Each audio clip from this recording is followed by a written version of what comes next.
খবর 24 সাথে আপনাকে স্বাগত। নতুন নতুন খবর জানার জন্য আমাদের চ্যানেলে চোখ রাখুন। নমস্কার দর্শক বন্ধুরা, স্বাগত আমাদের এই চ্যানেলে।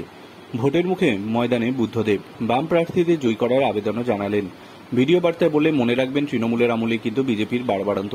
আমাদের দেশকে রাজ্যকে ধ্বংস করার সুযোগ ওদের দেবেন না। তবে সশরীরে নয়, কৃত্রিম বুদ্ধিমত্তার হাত ধরে তৈরি করা হয়েছে বুদ্ধদেব ভট্টাচার্যের প্রতিরূপ। সেই ভিডিও সামনে আনা হয়েছে সিপিআইএম এর ডিজিটালের পক্ষ থেকে। সেখানেই বিজেপি তৃণমূলের বিরুদ্ধে একযোগে আক্রমণ শানাতে দেখা গেল বুদ্ধদেবের এআই মডেলকে। তা নিয়ে এখন চর্চা শুরু বঙ্গ রাজনীতির আঙিনায়। কয়েকদিন আগে প্রচারে ঝড় তুলতে এআই অ্যাঙ্কার সমতাকে মাঠে নামিয়েছিল সিপিএম। এবার চমকের পর চমক, একেবারে প্রাক্তন মুখ্যমন্ত্রী বুদ্ধদেবের প্রতিরূপ। 2 মিনিট 6 সেকেন্ডের ভিডিও বার্তায় বুদ্ধদেবের এআই মডেলকে বলতে শোনা গেল, দেশ দুনিয়ায় এই কঠিন পরিস্থিতিতে ভালো থাকা আমাদের পক্ষে সত্যিই দুষ্কর। কি ঘটে যাচ্ছে পশ্চিমবাংলায়? সন্দেশখালীতে যে অন্যায় করেছে তৃণমূল, তার কোনো ক্ষমা নেই। রাজ্যে কর্মসংস্থান নেই, মহিলাদের সম্মান নেই, দুর্নীতির আখড়া হয়ে যাচ্ছে রাজ্যটা। আমরা রাজ্যটাকে সুন্দর করে সাজিয়ে তুলেছিলাম। আমরা বলেছিলাম শিল্প হবে, কৃষির উন্নতি হবে, ছোট ছোট ছেলে মেয়েদের চাকরি হবে।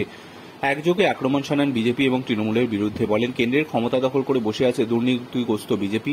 নোটবন্দি করলো কর্পোরেটদের তোষণ, এখন ইলেকট্রিয়াল বন্ডের মতো দুর্নীতি ঢুকছে অর্থনীতি। মনে রাখবেন, তৃণমূলী আমলে কিন্তু বিজেপির বাড়বাড়ন্ত। আমাদের দেশকে রাজ্যকে ধ্বংস করার সুযোগ ওদের দেবেন না। এই নির্বাচনে বাম গণতান্ত্রিক ধর্মনিরপেক্ষ প্রার্থীদের জয়ী করুন।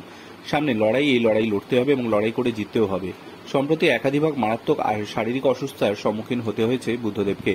কিছুদিন আগে তীব্র শ্বাসকষ্টের সমস্যা নিয়ে ভর্তিও হয়েছিলেন। হাসপাতালে রয়েছেন। নানা বার্ধক্যজনিত সমস্যা। যদিও সুস্থ হয়ে বাড়ি ফিরলেও আর সেইভাবে রাজনীতির ময়দানে দেখা যায় না তাকে। তবে তাকে নিয়ে এখনও বামকর্মীদের সমর্থকদের মধ্যে তুমুল উন্মাদনা দেখা যায়। যেখানে লোকসভা ভোটের মুখে এআই এর হাত ধরে বুদ্ধদেবের এই বার্তা বামকর্মীদের নতুন করে অক্সিজেন যোগাবে বলে মনে করছেন রাজনৈতিক বিশ্লেষকদের একটা বড় অংশ। Bureau report.